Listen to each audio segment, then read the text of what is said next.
publics. Madame le ministre, j'ai personnellement toujours plaisir à être en séance avec vous. Depuis que je suis à la commission des lois, nous avons beaucoup travaillé ensemble. Vous êtes une dame très sérieuse, très loyale et très engagée dans votre mission.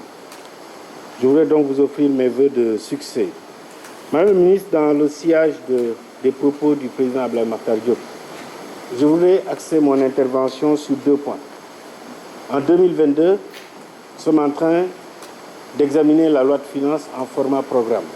2022, ce sera la 3e année d'entrée en vigueur du budget programme. Mais un des objectifs majeurs du budget programme, c'est la performance dans l'administration publique.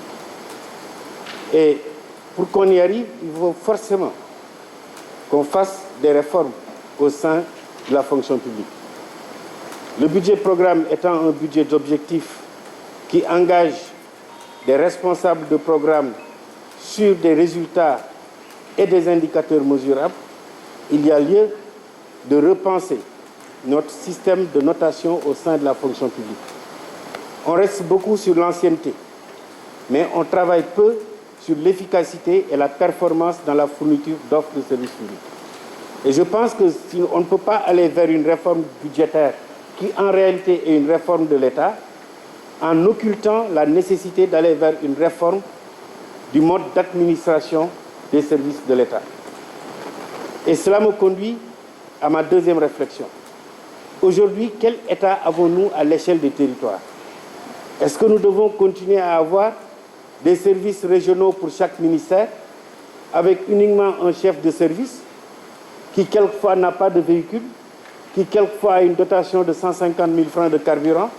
Est-ce qu'il ne faut pas, à l'échelle de nos territoires, aller vers une mutualisation des services par niveau de compétences, par domaine d'activité? Je pense que si on le faisait, on aurait pu agréger le maximum de compétences possibles dans une direction régionale forte, articulée autour du gouverneur. Mais de mon point de vue, ces réformes doivent être portées par votre département. Je pense qu'il faut que le département sorte un peu de la gestion au quotidien de la fonction publique pour embrasser ces nouveaux espaces de compétences. Et le président Abdoulaye Makhtar Diop parlait de l'ADIE. J'y rajouterai le BOM. Parce que le BOM a été à l'origine du schéma de modernisation de l'administration publique. Mais le SDMAP, qu'est-ce qu'il est devenu depuis qu'on l'a élaboré? Je pense que votre département devrait être davantage outillé. L'ADIE, l'outil informatique, n'est qu'un outil au service d'une politique publique.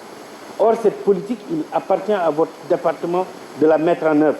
Et c'est pourquoi j'estime que nous devons repenser l'organisation de votre département du point de vue de ses missions, mais surtout aller vers un État territorial capable d'apporter des réponses dans l'interministérialité, parce que le problème que nous avons jusqu'ici, c'est que nous avons trop de cloisonnement dans les réponses à apporter par les services de l'État.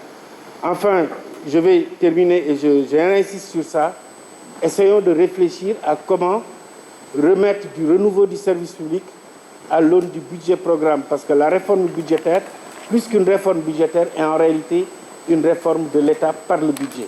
Et dans ce sens-là, j'estime que vous avez vous-même le talent qu'il faut, vous avez des cadres extrêmement compétents pour porter ces réflexions. Il y va maintenant de notre capacité, nous, représentation nationale, sur ces questions-là, avec la commission des lois, de voir comment aller vers des propositions pertinentes portées par l'Assemblée nationale, parce que tant qu'on continuera de voter le budget comme on le fait et de l'exécuter comme on l'exécute, on aura l'impression qu'on n'est pas dans la culture de la performance, on aura l'impression de rester dans un budget de moyens, chaque ministère continuant de demander le compte-rendu nécessaire dans l'exécution de la politique publique en fin de gestion ne se fera pas dans de bonnes conditions. Donc le chantier, il est grand, il est immense, mais il y va de l'État moderne, de cet État capable de porter des politiques publiques à l'échelle de ce que nous avons vécu avec la Covid, qui nous amène à penser et à repenser notre mode d'administration publique dans notre capacité à offrir des offres à travers Internet, à travers la dématérialisation. Toutes ces questions, de mon point de vue, doivent être portées par votre département et nous devons travailler à ce que ce département soit davantage renforcé. Je vous remercie.